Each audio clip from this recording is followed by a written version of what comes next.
Welcome to Infertility Unfiltered, where fertility experts and warriors are joining forces to provide you with tips, information, inspiration, and all of the good things so that you can take back control of your fertility journey and get your baby on board. Hi, I'm Jennifer Robertson, and today we are very lucky to be joined by Michelle Oravitz. Now, Michelle is an acupuncturist. She is an ayurvedic practitioner and certified hypnotherapist specializing in fertility health.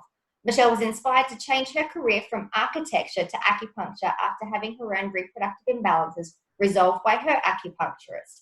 Her method of treatment encompasses not only herbs and acupuncture, but also incorporates diet supplements, essential oils, and most importantly, the mind and how it influences conception. She helps women and couples both online and in person as the host of the Wholesome Fertility podcast. Now, today, what we're going to be talking to you is a really amazing subject that I love, and it is the power of the mind and the effect that it can have on your fertility. And if you stick around to the end, Michelle's going to tell you how you can get your hands on her free ebook on the top 10 fertility boosting habits. So thank you so much for joining us, Michelle Oravitz. Thank you so much for having me, Jennifer. Now, before we dive into the good stuff and the stuff on mind and body, I would love for you to tell our audience just a little bit about yourself and what got you into this field. Absolutely. So I used to be an architect. That was my first career, my past life, I call it, and or previous life. And I was working in New York City. It was a really great group of people. It was a great company. However, I wasn't really feeling it as far as my calling. And around that time, and really since I got my period at age 13 to about 25, when things started shifting, I had missed periods. So I would basically miss like 3 months without getting my period at all. And the only solution I ever got really from the doctor was to go on the birth control pill. I think I'm one of so many. I hear the story so many times also with people that I've spoken to. And I remember even at the time thinking like, why am I going on the birth control pill? I was 17 years old, thinking I'm gonna get a solution from the doctor, just like most people, and coming home with like kind of a question mark on my head. and it really is, isn't it? Like, it's used as a solution instead of, okay, let's work out what the problem is. That's I mean, I was on the pill for 16, 17 years in a row. Yeah, exactly. And I remember asking the doctor, I'm like, well, is this going to fix it? And he said, well, no, it's going to give you your period. And I said, okay, but what if I get off of it? And he said, well, you're going to have the same thing that you have now. And I'm like, so then I have to take this to get my period? Like, it just didn't make sense to me. And I was 17. So that was my first taste of not really getting a full solution, not really getting to the root of the problem. It was the first taste. And I remember it didn't make sense to me then. Still doesn't make sense to me. And luckily now I have something that does make sense to me. So when I was 25 years old, I came home after traveling for about 3 months. And the whole time I was traveling, I didn't get my period. So I came home. I used to live in San Francisco. I moved back to New York, where my mom lived, and started working. And I said to her, something's I've got to change this. This is ridiculous. Like, everybody has their periods monthly. I'm the only one that doesn't get my period. I can't be on the pill. I don't like how it makes me feel. Like, I back and forth. How long am I going to depend on that for a period? So she found out, just so happens that she knew or heard of a guy who's an acupuncturist, and it just so happened that he actually specialized in gynecology in China. So he sat me down the first time with a really strong accent, was the cutest guy. He's like the Dalai Lama, like so laughing and sweet. And he said to me, a woman's period is so important for her health.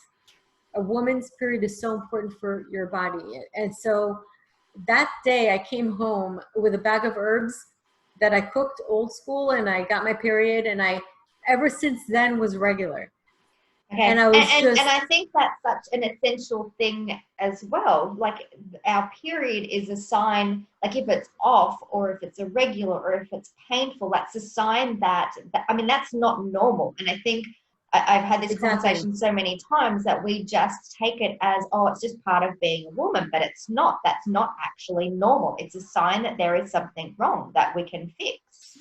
That's right. So what happens most of the time is we mistake common for normal. And it's common, but look, I mean, our society and the pace that we're living in is not normal. It's not normal. And the diet and the processed foods, it's not normal. So it started me obviously on this whole journey, and I started feeling better. And I also read a book around that same time. It's like sometimes everything comes together. You open one piece of the puzzle and everything else starts to fall into place.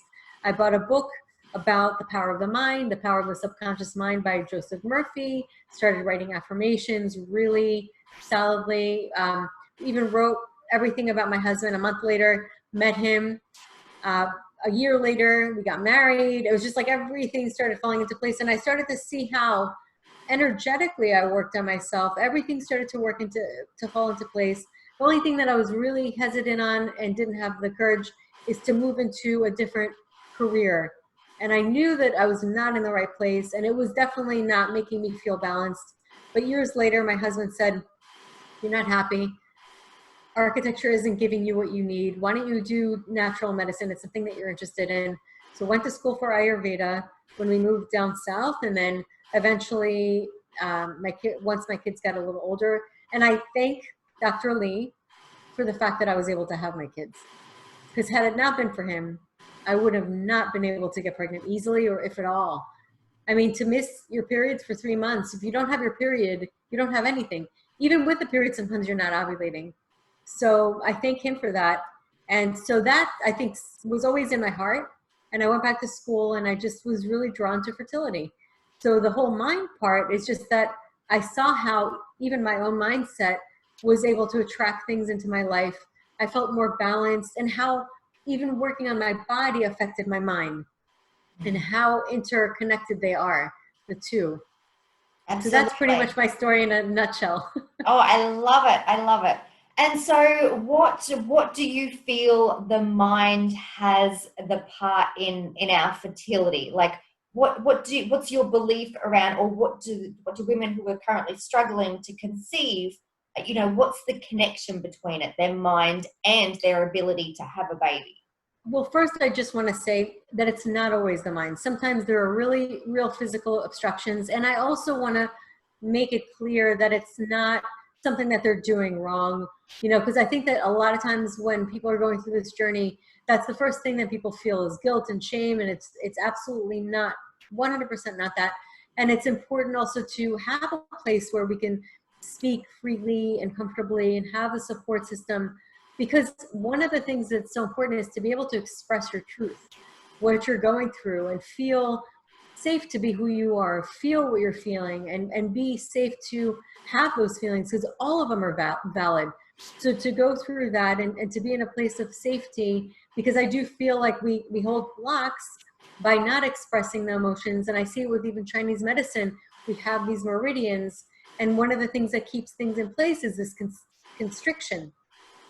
So allowing ourselves to be, and going through that and feeling our intuition, connecting with our bodies. Meditation for me is amazing. It's such a medicine.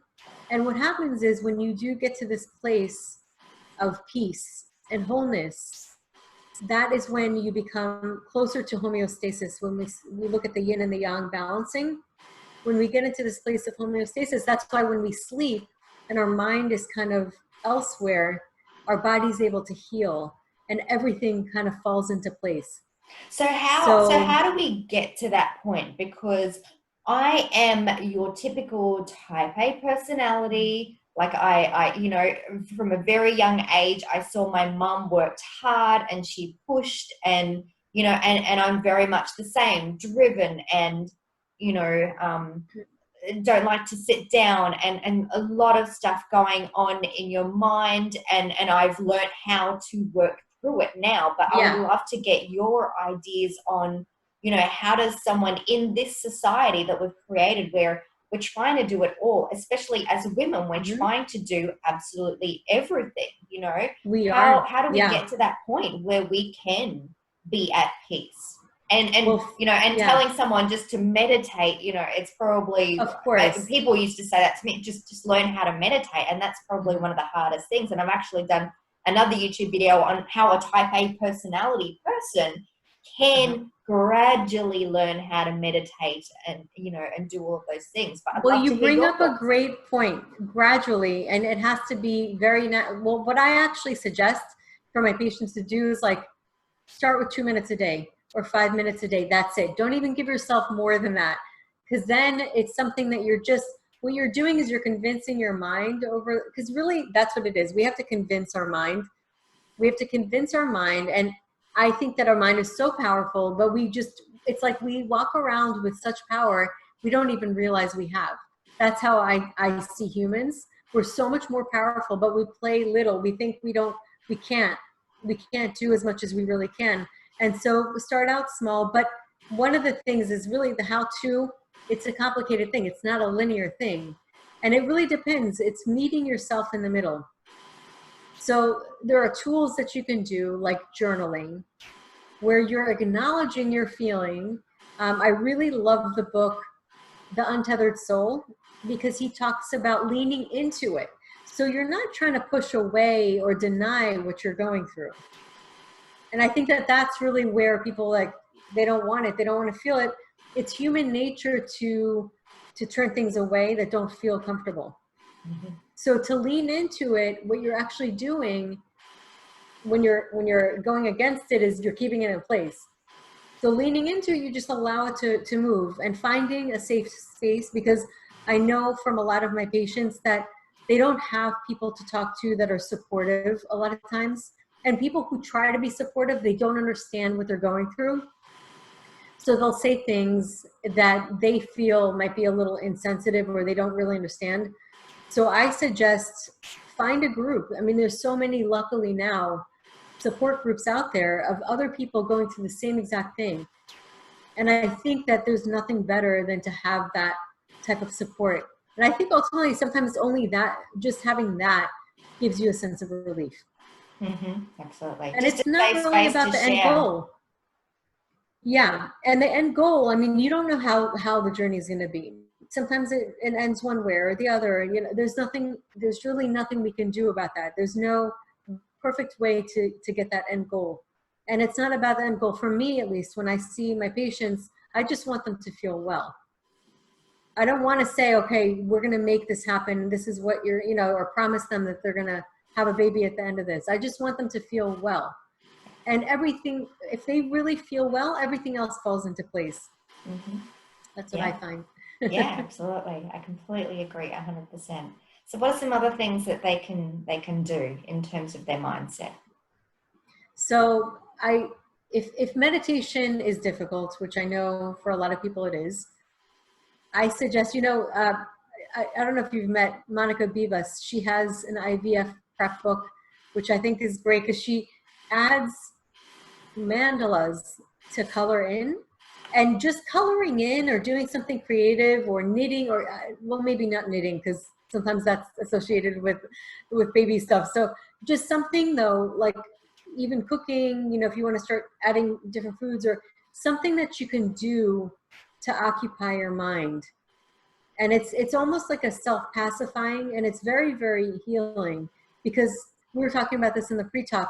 I really believe that we're all creators. We all like to create. And the problem is if we don't channel that energy in one direction, it can start to take us all kinds of places and torture us. So it's important to really channel that energy.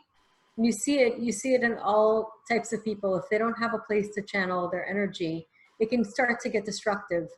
So it's important to find things to do, or even exercise or move your body, because when you move your body, you can move your state. And also hold yourself in a certain position, like this V shape is really good. It can lift you up, or even smiling, holding a pencil. A Just good those one little also things. as well is a superwoman pose. So standing up straight Yes. with your legs apart and pushing your chest out and just Yes. standing there in this pose. And it sounds really weird, but you do it and you're like, wow. And that's the thing. Like I truly believe, I agree with you in terms of that our mindset actually has an effect on the physiology of our body. You know, Yeah. you know, I love music, you know, putting on a fantastic song and dancing around, and it will Yeah. shift your mood. And it's not about denying the feelings or where you're at, but if you need a pick me up, like just something as simple as Yeah. music and dancing around for 2 minutes has a complete ability to switch you around, and it can make you feel, you might be feeling tired beforehand, and then all of a sudden you've got energy. You're like, wow. Yeah. Exactly. And I love the Superwoman pose. I suggest do that before you go to the doctor's office. Mm-hmm. Because a lot of times people get intimidated, and there are some doctors that are not right. So you have to get a couple of opinions. They may have one kind of more pessimistic state of mind, and some of them are more optimistic. And so it's important to kind of stand your ground and be in touch with your own intuition and listen to that intuition that's going to guide you. Because I've had a lot of patients go and they were told bad news, that they couldn't do anything, like pretty much that cynical voice in human through the doctor. And something inside of them said, no, I'm not buying that. And they've gone to other doctors and the whole course changed. So it really matters to listen to that intuition, because you do have a guide. We all have a guide that tells us what's right and what's not right. Absolutely. And I think that we don't listen to it so often, that we just kind of pass it off as, well, I mean, and that's the thing, we trust our doctors as well, you know, because they tell us that they have the degrees, but we know our body better than anyone else, you know. That's right. And we don't need a degree in our own body. Like, we feel it, we've been living with it, we know what's right and we know what's wrong. And that little niggle in the back of our head that we sometimes push aside, I think sometimes we need to really start listening to it. I think that's really important. Yeah. And just a really quick thing to say, my husband's an emergency room doctor. I'm obviously Chinese medicine, but both of us can agree on something. He says, which is a little different than a lot of other doctors in his perspective. Maybe I have a little influence on him, I don't know. But he said that sometimes he'll have patients come in and the patients will have a certainty about something that medically or scientifically does not match up to what they're saying. But the certainty in the way they're saying it, he kind of backs off and he says, okay, let's just do this and check it out. And it turns out a lot of times they're right. They had a hunch, but he's already picked up on that subtlety. So even him with his science background can see that people do have intuition, and he can't explain it, and it makes no sense to him, but he's like, you know what, I'm gonna go with this. I'm gonna let them have it. And if only there were more doctors out there like him who would listen. So I think it's up to us to stand in our power and go, okay, no, I know something's wrong, or get that a second opinion that we were talking about. Excellent. That is some amazing tips, Michelle. Thank you so much for that. Now, how can people get in contact with you after this, and how can they get their hands on your free ebook with the top 10 fertility boosting habits on there? So you can find it on my homepage of my website. It's www.thewholesomelotus.com. And so you click on it, you'll see it, it comes right up, and you'll be able to find it there. Awesome. And we'll put the links in the details below this video as well. Thank you so much for joining us, Michelle Oravitz. Thank you so much, Jennifer, for having me. And if you enjoyed this video as well, please feel free to give it a little love. Feel free to like it, share it, and make sure you subscribe to this channel as well, because there are so many more amazing videos exactly like this as part of the Infertility Unfiltered series. So thanks for watching.